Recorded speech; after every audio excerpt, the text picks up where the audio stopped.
wrong thing. Continue with the second video. I think it's the second. Um, this is the day the mask came off. Frequency blocking by his channel is Dre_OG Reacts. Okay. Understanding is merely a fractional sliver of the full picture. The electromagnetic spectrum, an expansive range of frequencies, is a testament to the universe's complexity. From radio waves used in broadcasting to the X-rays in medical diagnostics, it encompasses a vast array of frequencies. Yet, astonishingly, our eyes can only detect about 0.0035% of this spectrum, what we categorize as visible light. The rest? It's a vast ocean of information, frequencies, and energy that we're blind to. At its core, light is far more than just illumination. It's a collection of electromagnetic waves, each characterized by its unique frequency. The colors we identify, from the reds to the blues, are determined by these frequencies. Red light oscillates at a slower pace, while blue and violet lights vibrate faster. These frequencies, once captured by our eyes, are relayed to the brain, which then deciphers these signals, translating them into the vivid images that paint our reality. Now, think about this. Our entire understanding and experience of reality are shaped by this minuscule 0.0035%. The colors, the forms, the light, and shadow, all of it is the brain's interpretation of these frequencies. It raises the question, what lies in the remaining 99.9965%? What wonders, colors, or forms exist there that we've never perceived or even imagined? Moreover, if our reality, our trees, oceans, cities, and skies, is constructed purely from our brain's interpretation of frequencies, then isn't it undeniable that our existence is woven from the fabric of vibration and frequency? Every interaction, every sight, every touch is, in essence, an encounter with these vibrations. This realization is both awe-inspiring and humbling. It underscores our limited perception while highlighting the vast potential and mysteries of the universe. The reality we perceive, as intricate and vast as it seems, is just the tip of the iceberg. As technology advances and we develop tools to tap into the unseen portions of the electromagnetic spectrum, one can't help but wonder, what other secrets does the universe hold, just waiting to be uncovered? The media is covering the Social Security riots, but it's all a distraction for what's really going on. All Americans can now get what they are calling a $25,000 final expense package from the state. It's that care package a lot of y'all needed to cover all your bills. You probably haven't heard about it because the media hides it with all the noise. With the rising costs of funerals, medical bills, and more, this is that package you needed for your final expenses. I got my check in the mail and gave it to my son Jimmy because I knew he could use the extra help. The best part is that the money is tax-free and it ain't a loan, so you don't gotta pay anything back. The final expense package is a commitment that we are all obligated to receive. We just need to reach out to get it. The deadline is coming up this Friday, and once it's gone, it's gone for good. With a few minutes of your time, you can get approved. When you tinkle, when you sprinkle, be a sweetie and write the CD. Yeah, that's from Miss Jones years ago. She had it in her bathroom. The fabric of the universe isn't random. There's a pattern to it. One of the most profound and consistent patterns seen across cultures, history, and even in nature itself is that of sacred geometry. At its core, sacred geometry is the study of the mathematical patterns, shapes, and numbers that form the basis of all life in the universe. Let's begin with this mathematical essence. The principles of sacred geometry are deeply rooted in specific geometric ratios and patterns, such as the golden ratio, or phi, approximately 1.618. This ratio can be observed in architecture, art, and even in the spiral arrangement of leaves on a stem or the spiraling galaxies in the universe. Historically, ancient cultures have been aware of these patterns long before they had the scientific tools to understand them. Welcome back, Egypt, for y'all. Sorry, instance, got the cut off. pyramids' So give me some precise likes when y'all come angles in. I and appreciate it. alignments show a profound grasp of sacred geometric principles. The same goes for ancient Greece, where the golden ratio was pivotal in the designs of their temples. Yet, the reach of sacred geometry extends far beyond grand structure, comprising multiple evenly spaced, overlapping circles. This design forms a flower-like pattern and has been found etched into ancient structures worldwide, from Egypt to China. Churches and temples, too, are rife with sacred geometric symbols. The Vesica Piscis, for instance, a symbol derived from two overlapping circles, Hey, what's up? is frequently seen in Christian art and architecture. Talk about different subjects. The The sign guy, of life, I don't know if you ever heard him before. has been a part of various Drew religious symbols underscore. across cultures. Wait a minute, him In right there. essence, sacred geometry His channel, he have a lot of different things he's talking about. My first video on the other channel was about tall white aliens saying they need food, they're gonna cause war. Might want to check that out. I accidentally hung it up. Knowledge. It's as if they were trying to relay a message, something profound and fundamental about the universe. They knew the truth. Yet, as time has progressed, instead of embracing this wisdom, modern society often scoffs at it. We tend to mock or ridicule those who attempt to bring these topics into mainstream discourse. Perhaps in their silent, geometric language, I'm doing 5 videos videos before I started reading. Understanding the universe's deeper truths, hoping and one Yom day Kippur, we'd listen again. the good about it. I had a The universe is in constant motion, a ceaseless dance of vibrations. But have you ever considered that each vibration... On the other end, I'm going to take this laser down, and it's going to be on a slight angle, the tape's, and finally board. Now, the devices I want to show you today are these emotions and words, and then froze them.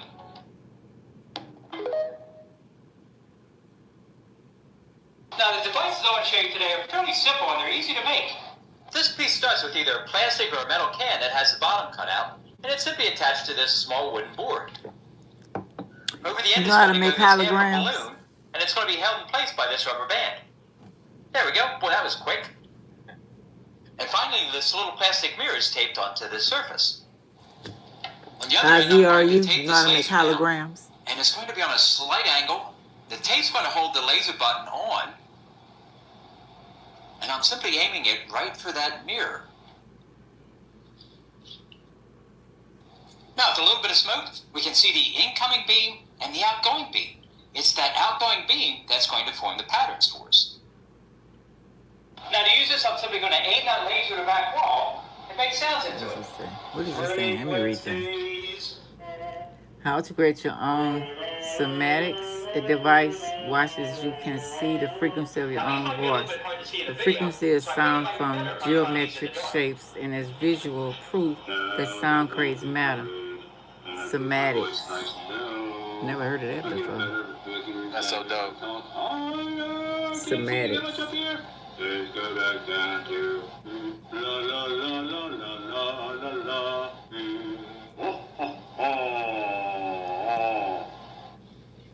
Instead of me talking, let's try it with an electric piano.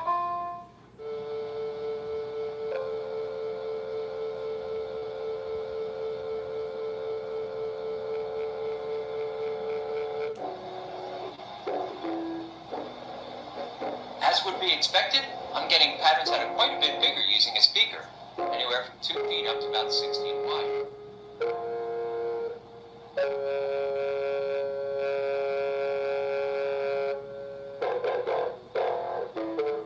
Damn, as y'all can see, man, look, these frequencies are more than what you think, you know. I'm still learning about them. I'm still trying to digest and, like, get everything in order, too, as well. Hopefully everybody's on their journey to better understanding of things, and, you know, exactly. I think it's a lot more to come. Learn together here. Frequencies are going to keep ramping up, See, this is channel. through these next few months. Very smart guy. The sun. Come on now, y'all. Have y'all been noticing the sun? Should I drop more videos on what's happening with the sun? Yeah, it's been gray over here. Not to been mention, kind of throwed off. Okay, the next video is my Roseanne Barr. I like her. She's talking about another holiday Yom Kippur, she's Jewish too, but she also exposes the Jews. Um,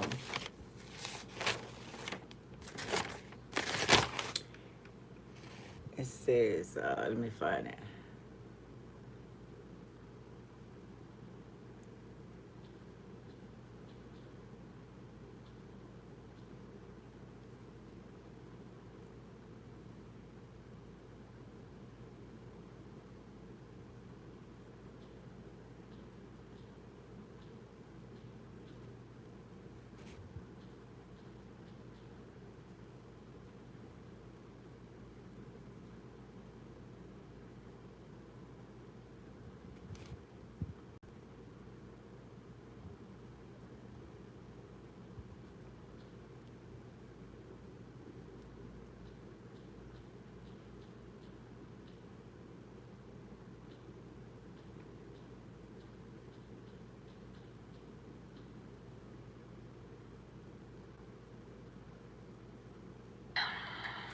Okay, is this going live now? Okay, it says it's live. I don't know. I'm not going to say anything about young people and how they think we're supposed to understand the internet. But they say it's live. So this is Roseanne, your granny out here, in the United States of America, the last home for humanity. The constitutional republic that stands as a beacon of light to the world, hopefully, and a beacon of liberty, truth, and freedom for old loudmouth old Jewish ladies such as myself. And my guest is from Jerusalem. He's a friend of mine, Lowell Gallen. And Lowell, you're quite a scholar, and I really love you as a true brother in spirit.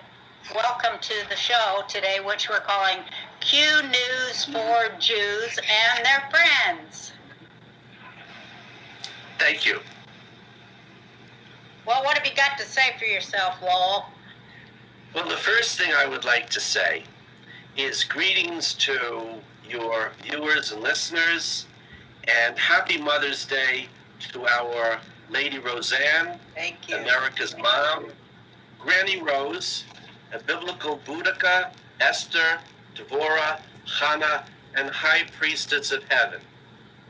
Now, that sounded like a mouthful, as we both know and your listeners will know, actually mean everything I say, so I can get away with saying things like that. And I would like to wish your viewers and listeners a special greetings from the land of Israel, city of God, Jerusalem, in Hill of the Priests, overlooking Mount Moriah, where the third and final Israelite temple of Jerusalem will soon be under reconstruction and stand forever, as per the prophet Ezekiel chapters 40 to 48. In terms of getting it fixed in the time-space continuum in which we live, I'd also like to say that today is Monday, May 11, 2020, and because it's the evening, it is now the 18th of ER 5780, and the Lag BaOmer festival has begun.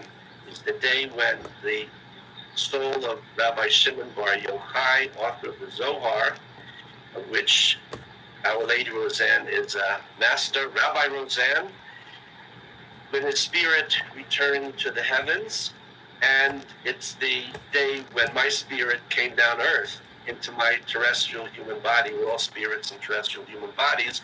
I was born on Lag BaOmer, April 29, 1956. Well, Lag BaOmer is such a wonderful holiday, so I'd like to say Lag I hope BaOmer, you I have have never a heard of that. joyous Lag BaOmer, and it's kind of weird in Israel because it's under lockdown, right, because of the pandemic, and so Lag BaOmer has kind of been canceled, right? You can't go in your big groups and light your bonfires and do the traditional things of gathering that hundreds of thousands of people in New York and in,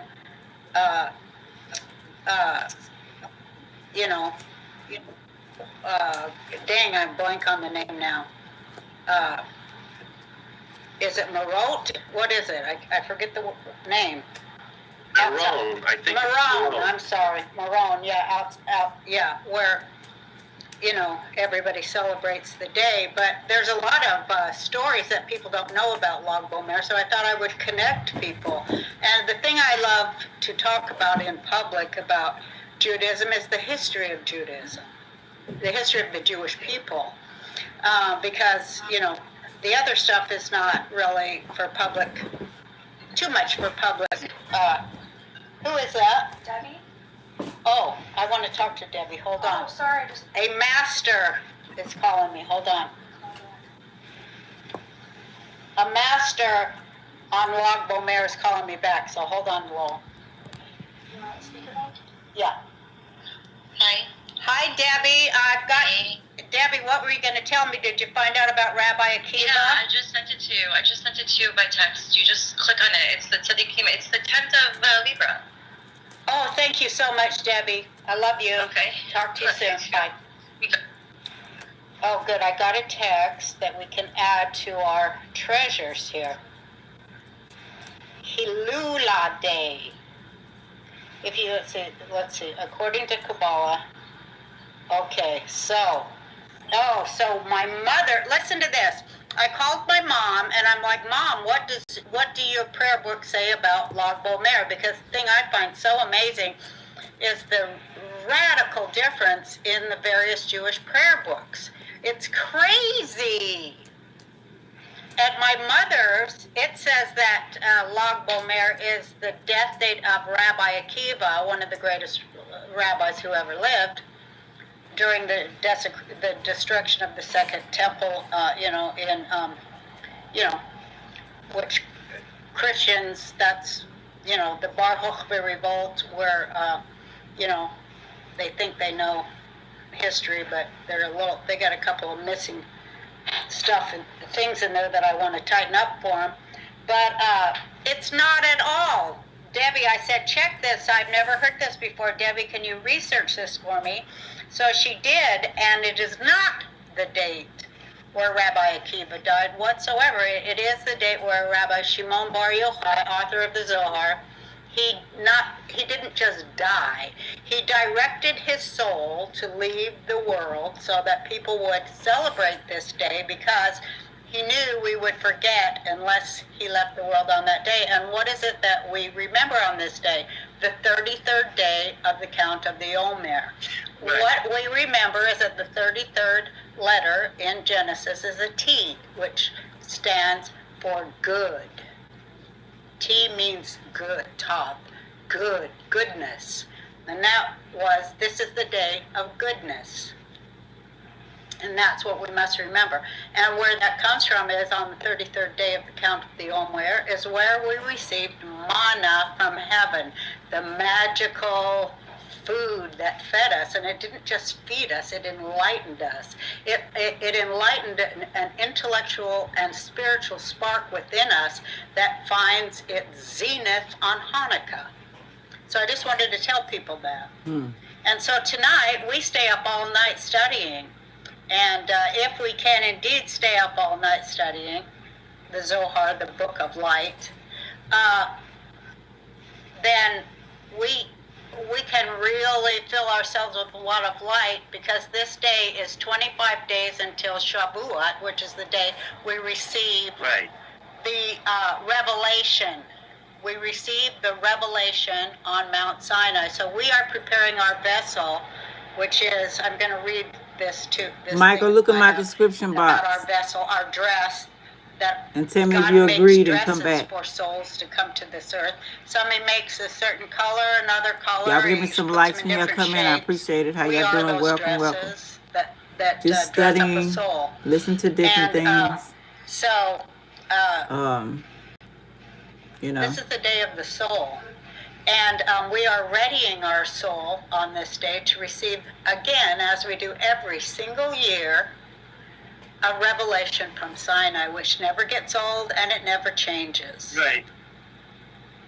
And it is the revelation of 10 spheres, not 10 commandments, 10 utterances, 10 direct utterances from Hashem, the supernal number of all numbers. The supernal number of all supernal numbers. That's one of the ways we refer to him when we look at the Torah as a mathematical formula, and a lot of us do. So I hope that filled you in on some of the stuff there, Lowell. Mhm. And I want to read this to everybody because the other thing says, don't have this be a day of mourning. Rabbi Shimon did not want us to mourn his death. He wanted us to feel joy on this day because we should feel joy, not mourning or sadness that we were kicked out of Egypt and wandered around in the desert. You know, that was before they had GPS. But we wandered around there for 40 years and we were in mourning, and we had to learn to be in joy, because being in joy is the way you really escape slavery. And that is the story, the kernel of the story within a story within a story within a story that Zohar teaches us about. And it's just a wonderful way to study Torah. Many people say that the Torah is the dress and Zohar is the body. And Torah itself is about the human body. And, people don't know that because Jewish people are in a civil war, aren't we, Lowell? We're in a big civil war that's never ended for thousands of years, and we just love telling each other how everybody else is wrong. You know, everybody always questions what is a Jew, and in my book, Rosanarchy, I finally answered that, and I said, what is a Jew? I'm answering it. A Jew is one who thinks everyone else is wrong. That would be a good description of the way things have been and they are now. We're in a civil war, and it really bothers me about the whole Q movement. They have absolutely no consciousness of this at all. Although they quote the Bible here and there, but they don't know what that's about either, do they? Well, they never, as we both know, the people who were involved in this movement, as General Flynn said, I have my army of digital soldiers. That's right. Many of whom are on the autistic spectrum. And when Q posts, he, she, or it will say, go to it, autists. I'm waiting for you. We are waiting to hear your analyses, so we create a local area network of super minds who also have good hearts. For some reason, it seems to me I've never really met anyone on the spectrum who worked for the other side. I haven't I'm not saying that, but I haven't met them. So, unfortunately for these people, they never really, in general, have had an opportunity to talk to Israelites. We are 12 tribes of Jacob, Israel, from any kind of a traditional perspective. They either have the schlemiels and suits of establishment Jewish organizations. What do you got there? This is the representation of the 12 tribes of Israel. Oh, wonderful. Well, that's really not. What is it? A bracelet? Yeah. A necklace? Yeah, it's a bracelet. Right.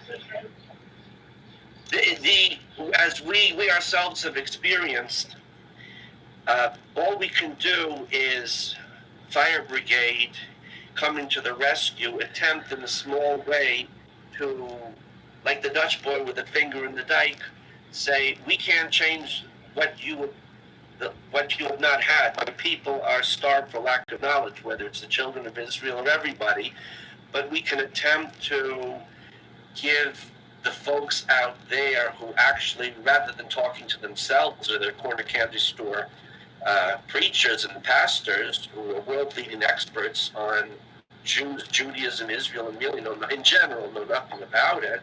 Right. We can give you. It reminds me of when white people dress up like Indians, and then they go like this, how, whoa, how, that complete ignorant racism, which of course they don't see as racism at all, do they? Right. I tell you a story about that. My father, Lieutenant Colonel Martin Gallant, Esquire, whose terrestrial human body died on October 16, 2018, at the age of 98. Was a captain in World War II, the European Theater, U.S. Army. And when he came out on the GI Bill, he went to NYU Law School and graduated law review in 1948. Married my mother in 1949 and opened a small office in the South Bronx in 1952, catering to mostly Puerto Ricans who were just coming up from the island after World War II, most of whom literally couldn't read and write and had been in everything that name only slaves on the plantations in the mountains. They were called hibberos. And my father said that they loved him, they welcomed him into their community. He was a nice Jewish boy who also fight like hell for them, which he did. And he always said to me, I never pretended to be one of them. They didn't want me to be one of them. They were hiring me because I was the nice Jewish boy who graduated NYU Law Review and I came down. I wasn't doing social work, even though the people I was working with, they're very proud. They always had to pay for their services, even if they had no money to give a cake. My mother still has beautiful crocheted, what do they call them, curtains in the living room that if you'd have to buy today, if you could even get them, because they very proud people, and they respected my father, and they knew my father respected them, and he never said, what's happening, man, que pasa? They would not have wanted that. And often people who really have no rapport with other people, especially if other cultures think, I'll show you on one of the boys by imitating, say, black is beautiful, I'll put Afro pick in my back pocket. They don't want that. They want you be you and I'll be me. We'll respect each other. This is exactly it's about boundaries, cultural boundaries, isn't it? Yes. One thing we both experienced, especially recently, is Christians are so rooted in it's not their fault. They're dealing with 19 centuries of classical Christian Jew hatred and replacement supersessionist theology. They're not even aware of it. So that one British Foreign Service officer, about a century ago, right? What was his definition of anti-Semitism? Disliking Jews more than is natural. So they're not even aware that they're not aware that they don't know what you're talking about. No, I'm a nice person. Even Wilhelm Marr, who in Germany coined the term anti-Semitism, has said, I don't have a problem with Jews. My wife is Jewish, which was true. And yet he started a whole anti-Semitic movement, which also gets back to the point you raised about how people's lives are segmented, especially. Maybe he should have just worked his issues out with his wife. I don't know if he ever did. These people, anyway, it's not my problem or your problem. What their problem is, that's not our problem. No. We want to give people address, like you said, deep Q news for Jews and friends. You know Kabbalah and Zohar. I know pretty well Tanakh and traditional commentaries. I don't really know much about the Talmud. Nothing against it, but I didn't grow up with any of that. So we can give people what we know and introduce them to real scholars in the community. I'll tell you, in 1983, when the International Christian Embassy was opening up shop in Jerusalem, I had a booth there for the Branch Association, and I was preparing a directory on international Christian support for Israel. I'll never forget what a lady told me. She came to the booth. They saw I wasn't a completed Jew, Messianic Jew, Jewish Christian, or whatever euphemisms they use. And she asked me a question. And before I answered, she said, wait a minute. Before you answer, I want you to promise me something. I don't want you to tell me what you think I want to hear. And I don't want you to not tell me what you think I don't want to hear. Just tell me what you think is the truth. Because if you don't tell me that, I have no frame of, I don't even know where I am.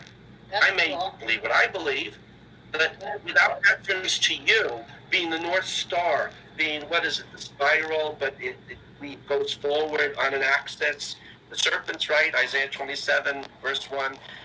Their view is a secular world, the Luciferian world of life and death, and it never changes, but at ours it goes somewhere and on the axis. She said, if you don't provide that access, I don't know who I am or what I am. I'll never forget what she said. So did you answer honestly? Yes, which is as you know, because we've been communicating for 4 years, I always answer everybody honestly. As we both know, for people who are on the spectrum, in my case, I was only formally diagnosed with high-functioning autism/Asperger's in the summer of 2015 by the Keshet Institute. Keshet means rainbow, at Tel Hashomer Hospital in Ramat Gan, Israel. People on the spectrum, we are painfully honest. Yeah. And this can be a problem. Yeah, they don't like honest people. people. Corporations where Yeah. They don't like not, people who tell them the truth. The court, they don't like people even who in tell the old the days, truth. the king had to have. They're always the rare 1 out of a million who does. And even in the Middle Ages, the king had the court jester. Someone was permitted to tell him the truth, so that uneasy lies the head that wears the crown. He had to have someone around him to tell the truth to extend his possibilities of living a little bit longer. Yeah, So but if he didn't like the message, he killed the messenger. If the guy wasn't funny enough, or he thought he was not funny in the right way, the jester, power doesn't laugh at itself. This is a big, power big never, power never laughs at itself.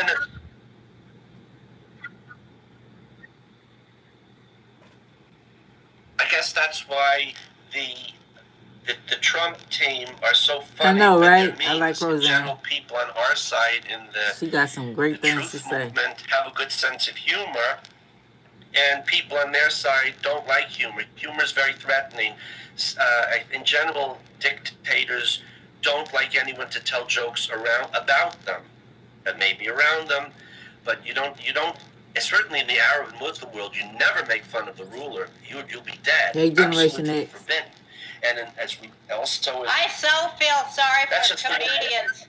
I feel so sorry for comedians in Iran. Can you imagine women comics in Iran? What they do to them? I can't even imagine it. That's also a good question. What is the role of comedy in Arab and Muslim society? Does it even exist? Now, there was a cartoonist, Ali Awad Adhami, who lived in London, and he would draw cartoons making fun of Abdul al-Khudbi al-Husseini, euphemistically known as Yasser Arafat, and his leadership, and said, you laugh and cry about us poor Palestinians while you live by al-Bahad. Well, Arafat didn't appreciate that, and I think in 1991, he sent a member of the Sport 17 to London, and he found Ali Awad Adhami, shot him in the face, he died, and that was a very clear message. You don't make fun of the dictator. It's simply not permitted. And you see that in Hollywood, the people who attacked and betrayed you. We see that with the people who attack and betray President Trump. But actually, that's not our problem, that's their problem. Yeah, I realize that now. I was thinking about it for all these 3 years since I was murdered. But, boy, there's some real deep racism on their side. I'm hearing a lot of feedback. Maybe it's my phone. There's a lot of deep racism on their side when you really break it down, and I'll talk about that another time. But back to I want to read this about Lag BaOmer, but we'll do that later. But what do you think? I was, every time when I'm almost losing faith and my hope is getting threadbare, because I do, it seems like the very next day there's something incredible that happens that hooks me back in and brings me back, and renews me. Do you know what I mean? Like, did you see yesterday on Twitter that Obamagate was trending at almost 3 million? So that the anonymous people or the Q people had overcome Twitter censorship is what it really means. Right. All those algorithms and the tech tyrants, we busted their news, their Stalinist news control. and Yes, and it made it through the ether so that the corruption of the Obama administration, which was what my tweet was about, it finally made it somewhat into the mainstream about them setting up General Flynn and trying to frame the President of the United States. I mean, did they not think they'd get caught for that? Well, I'll tell you what my father said about that, because he worked his practice from 1952 to when he retired in the year 2000 was in the South Bronx, which is a Fort Apache, Bonfire of the Vanities, Tom Wolfe. My father said when he read the book, he was amazed how Tom Wolfe, he said, he got everything right. He said, I knew all the people in the book, he just changed the names. That I asked, how do criminals get caught? And down there in the South Bronx, you had the Tongs, the Triads, Father Gigante with the Italian mob, the Ramon Velez with the Puerto Rican mob, every mob you can possibly think of. He said the way people get caught is the first time they steal the candy bar from the grocery store, they don't get caught.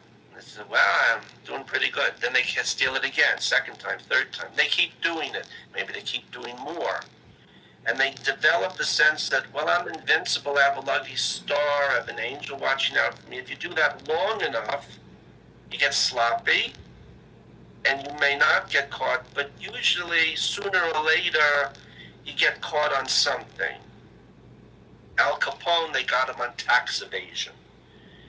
They got all of them on something. It says, our team says, these people thought Trump would never win. And then he won. And they were sloppy. And our team has been systematically, logically, vacuuming up the data, putting the dots together, and locking on target. They never thought it would come so far. And actually, there's a reason why we both know it did come so far. And it comes to who's our commander-in-chief and who's their commander-in-chief.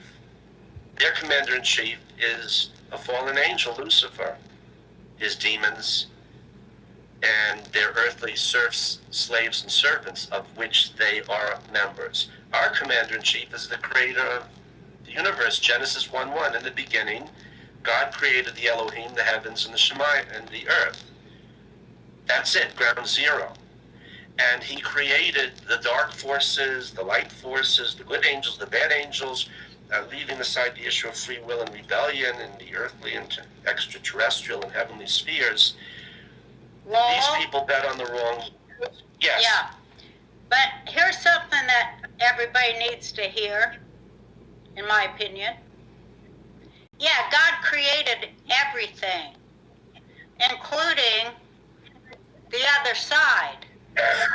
And it's in the story of Lag BaOmer that I'm going to read. Why people have been lied to for thousands of years.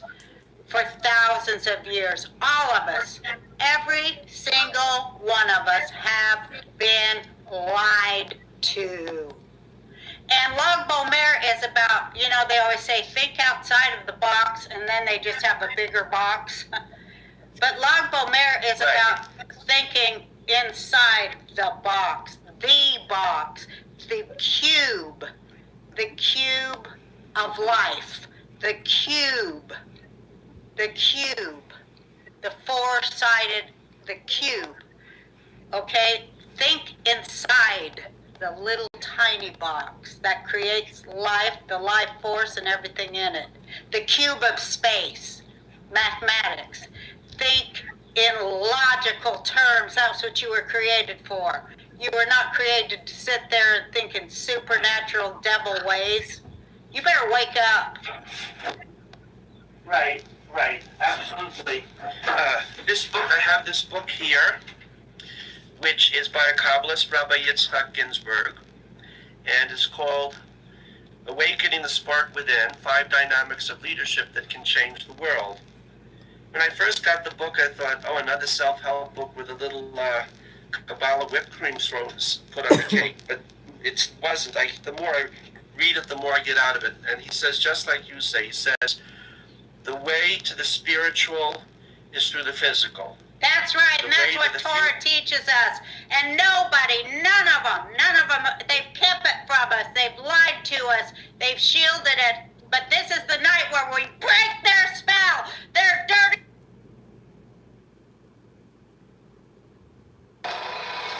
Style and substance. In the GMC Sierra. Or get 0% APR with a total value of over $5,800 on this Sierra.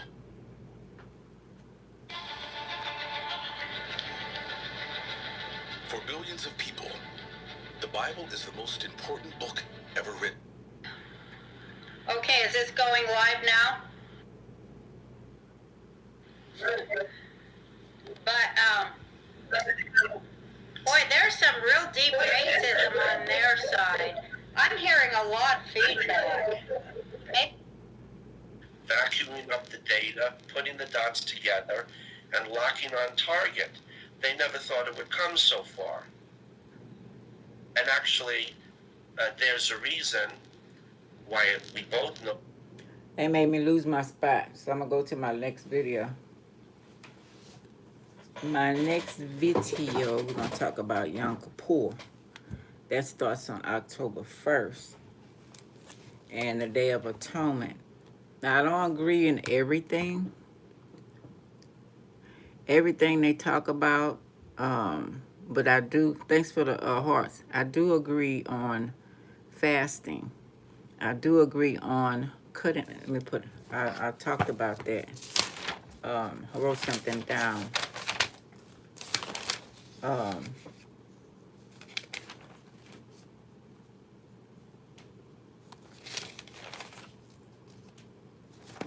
Yom Kippur.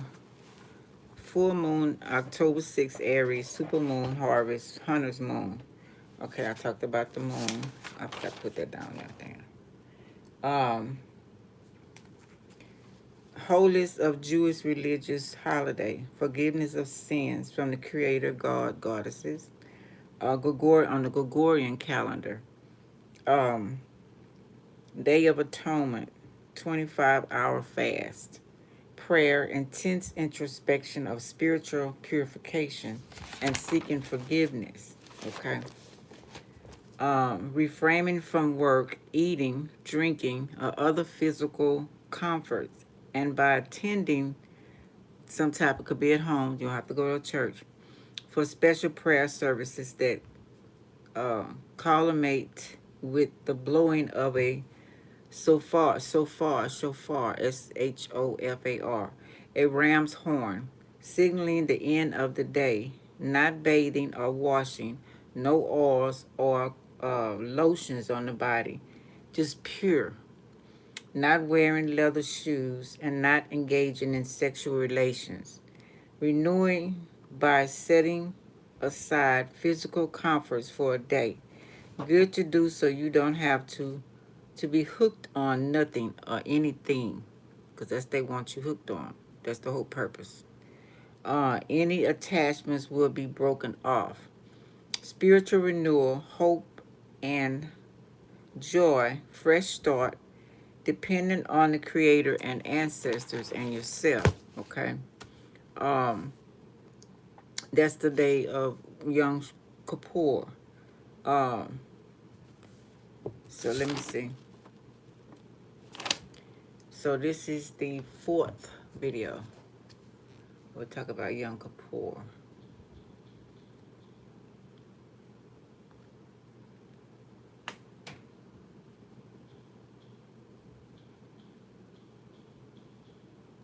I think I spelled that wrong.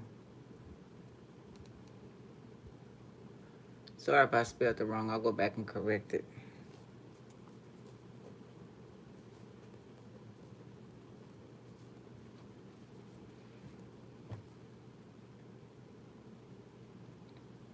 What is Yom Kippur? Let's see a little short video. Yom Kippur is the holiest day of the year for the Jewish people.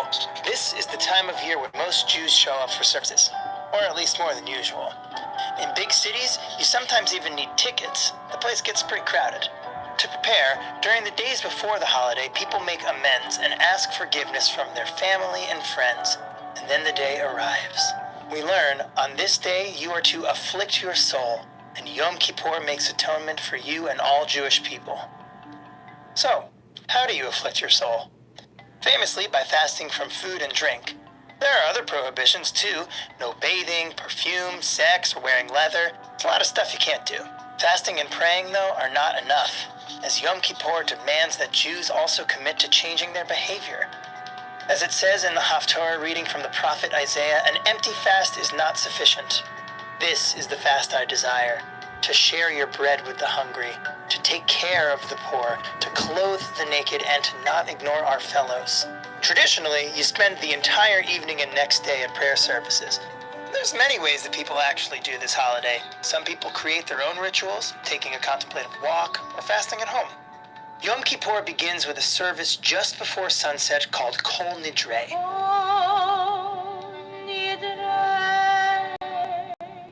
You'll notice it's the one time a year where people wear a prayer shawl or talit at night, and many are dressed in white.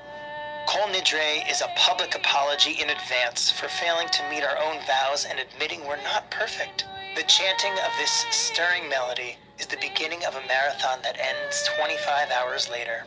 The evening, morning, and afternoon services that follow each contain special passages. Importantly, people chant confessions, called vidui, silently as well as out loud. Readers chant from Leviticus about the scapegoat ceremony that atoned for people's misdeeds, as well as the book of Jonah, about the prophet who ran away from God and eventually changed his ways. There's a memorial service called Yizkor. Yom Kippur is a time for relationship maintenance, requiring Jews to seek out reconciliation with others, with themselves, and with God. The imagery of the holiday is of gates, the gates of prayer, of soul-searching, and of forgiveness, which are closed at the final service, Ne'ilah, or locking of the gates. There's another metaphor, being written in the Book of Life on Rosh Hashanah and now being sealed in the very same book on Yom Kippur. You might hear people say, Gemar Chatima Tova, may you be sealed for a good new year. As Ne'ilah concludes, the shofar is sounded in a dramatic closing ceremony. With the final blast, the ups and downs of a really long day come to a full stop. It's chow time. Time to eat as Jews gather together for break the fast. Not breakfast, because it's at night. Like any good cleanse, Yom Kippur leaves you feeling wrung out like a sponge, having gone along a spiritual journey, refreshed and renewed, ready to begin again with a clean slate. Gemar Chatima Tova.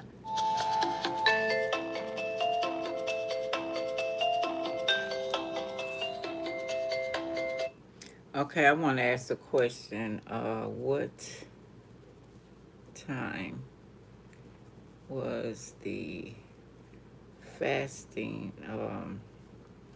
or time when Moses bring children out of Egypt?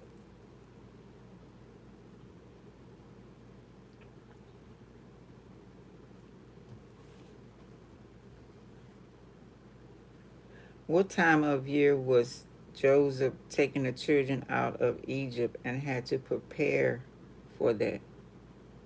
Not Joseph, Moses, I'm tripping. What time did Moses take the children out of Israel and prepare for that? I don't know if I'm saying it right.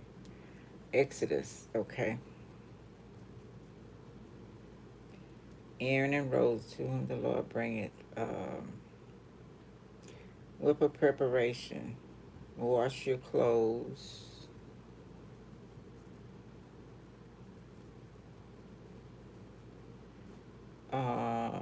Demonstrating understanding that God was holy and that to meet him required holiness. There are refrain from sexual acts. So we're doing this sexual acts. Okay, this is Yom Kippur as well.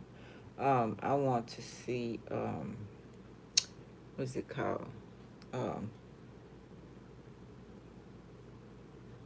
What did it mean during Moses' time to put blood on the door for the death angel to pass by? And eating bitter herbs. The mark of the Jews' homes is example for the final plague of the Egypt. Final plague of Egypt. The firstborn, including animals. God visited the plague of death. Plague. So I'm trying to see if this coincides with, it keeps talking about the Civil War.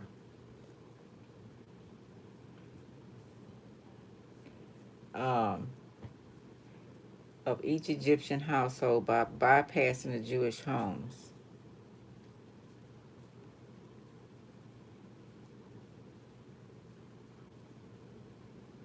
Rents the holiday's name of Passover. That's, yeah, Passover, right?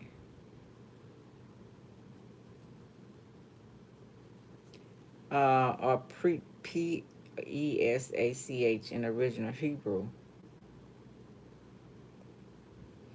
The Passover angel. Destroying angel would visit the land at midnight to kill the eldest son of each family. Only those houses whose doorposts were marked with blood from slain lambs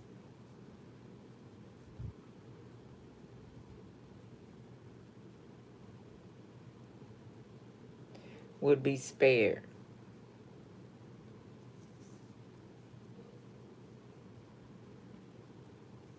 The angel would then pass over those houses. Moses told the elders of the people that everyone had to do this. Okay. What does the blood on the door mean?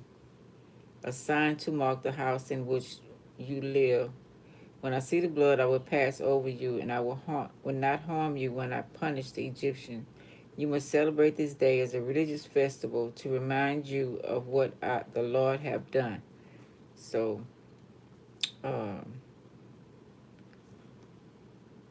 what I was going to say.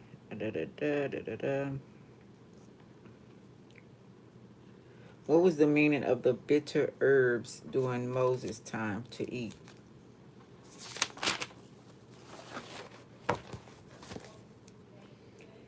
Bitter herbs. Remember the deliverance of the bitterness of the slavery. The bitterness of slavery. Which was this so important? Why was this so important? Every time Israel forgot how bitter their slavery was, they longed to return to Egypt. So you won't return. You won't return and be slaves again. Okay, longing for old ways. The meaning of the bitter herbs. Let's see if we can get it. To remember the suffering.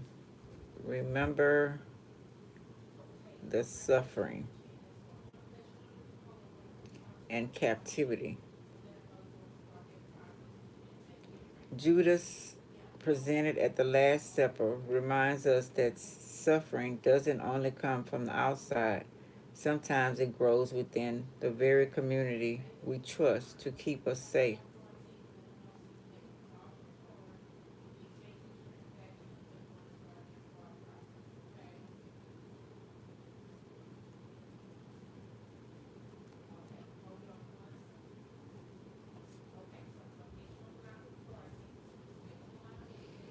Okay.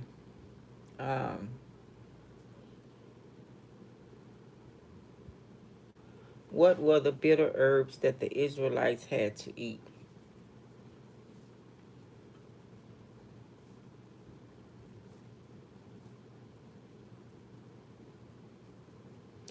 They were Roman lettuce, this, thistle, what's known as endive or chiro, see, I might be saying it wrong. Chive. So endive or CHICORYENDIVE or salad. That's why I was craving salads, and I need to get on my salad diet. The leaves are supposed to be enjoyed fresh or wilted,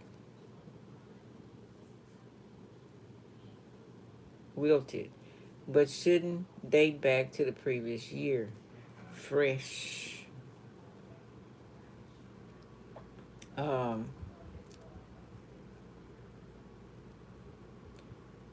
they got horseradish.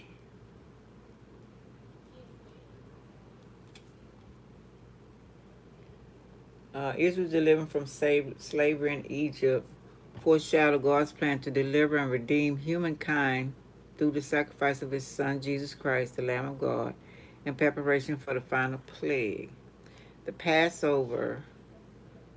In his great mercy, the Lord provided a way for his people to be saved from war. Every Israelite family was taken a spotless male lamb, slaughtered at the twilight, and then smeared some of the blood around or above the door frames of their houses.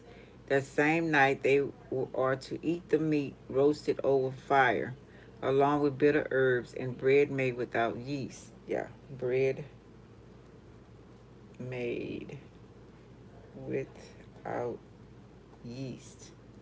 And I think that they have bread in the store, but I think also, well, now because the tortillas are made with flour. Sunflower has yeast in it. Rather than savor seasoning for meat, God called for bitter herbs, meant to symbolize Israel's bitter existence under Pharaoh's oppressive rule. As the Hebrews ate, the bitter herbs will remind them how their cruel Egyptian enslavers made their lives bitter with harsh labor in brick and mortar and with all kinds of work in the fields. And all their harsh labor, the Egyptians worked them ruthlessly. The unleavened bread will remind them how they had to flee in haste. Flee in haste. Um, the bread had no time to rise. No time to rise. Okay. Every detail in inaugural Passover pointed to Jesus Christ, our Passover lamb. Sacrifice of his blood on the cross set us free from bondage to sin and death. Okay, now what time of year was the Passover? March. The Jewish Passover festival occurs in springtime, especially in the month of Nisan. Made like the car, spelled like the car. Uh, Springtime. On the Hebrew calendar, which typically falls in March or April, on the Gregorian calendar, and that's the Ethiopians. They have a totally different way. It starts on the 15th day of Hebrew month of Nisan, which is the first month of the Hebrew year, the rebellious Jewish calendar. Let's see. When exactly did the Jews celebrate Passover? Begins on the 15th day, March and April. Okay. So this Yom Kippur, what day is Yom Kippur? Okay, so yeah, say October 1st. Yom, Kippur. Okay, I showed y'all some things to do. So I would suggest after the fast, you may do either eating a salad or something like that, and water, good water. Um, that would be good. What I say I want to look at. Okay. I'm gonna do the last video. Number 5. And this is Bobby Hemmett. And it is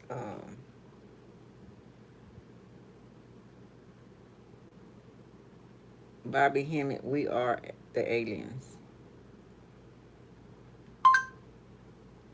Bobby Hemmett, We Are the Aliens.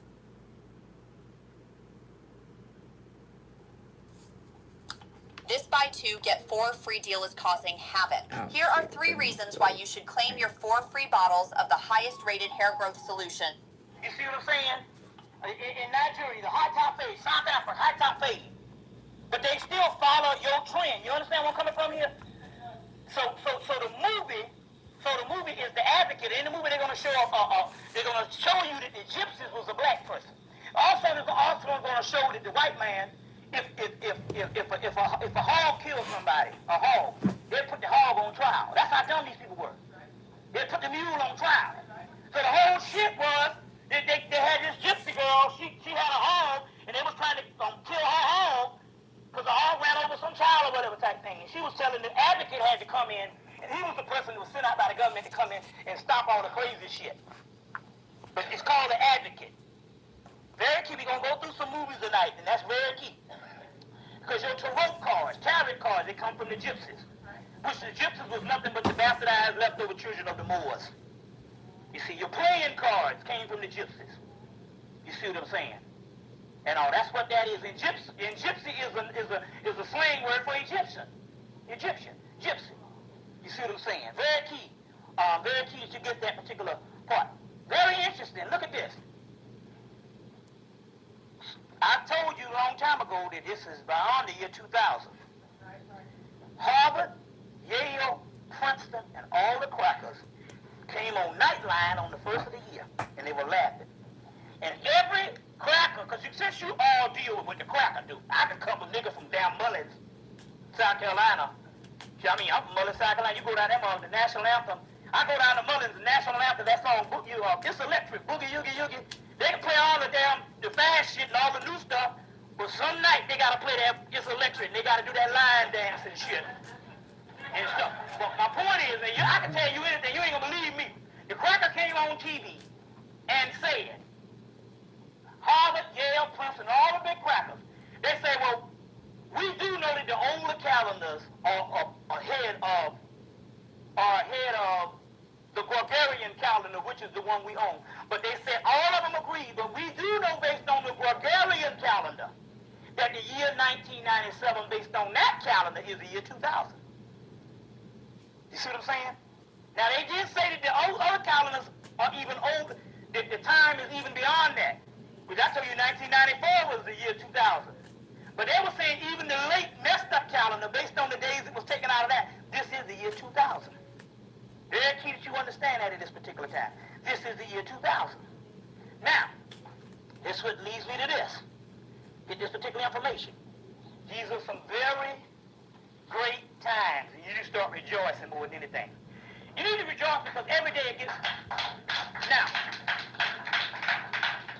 one reason why you need to rejoice because every day, not unless you dead, it gets worse and worse. With niggas out in the damn street, niggas on TV, the goddamn cracker, and just everyday life you should be tired of this shit by now. And I guarantee you, it's worse now than it was in December. It's worse then than it was last summer. It gets worse every day.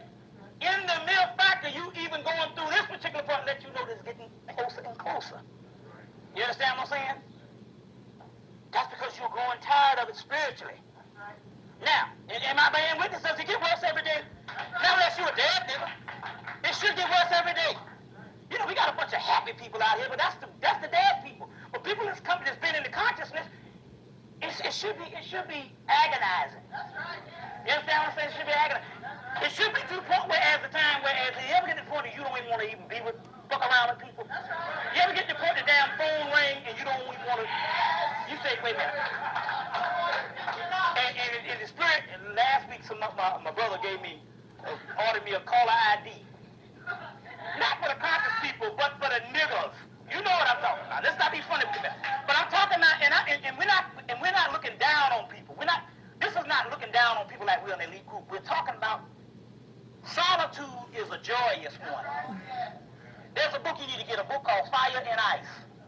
Fire and Ice.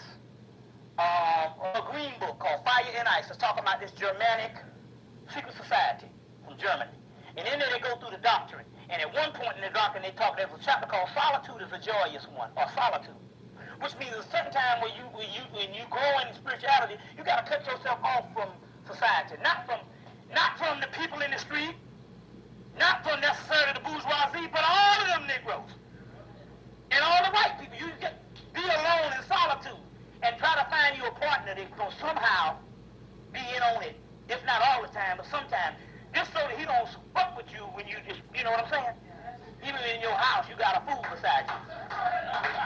It's best to be alone. It's best to be alone than to be a damn lunatic, and it's becoming more. And this is not. And see, this is the thing too. This is, and it has nothing to do. It has nothing to do with the male or female thing. It's just as bad as you can't find a female if you a male. It's gonna be down. It's best not to be around them. They say, well, there ain't enough males out. And there ain't enough nobody out there. You see what I'm saying? Ain't enough. You see what I'm saying? So yes, the males and the females verbalize it more. You see what I'm saying? The niggas are flop, but it's not enough anybody if you seriously conscious. You understand where I'm coming from here? Does it get to that point that you don't even want to be around people? You see what I'm saying? Whereas you start enjoying being by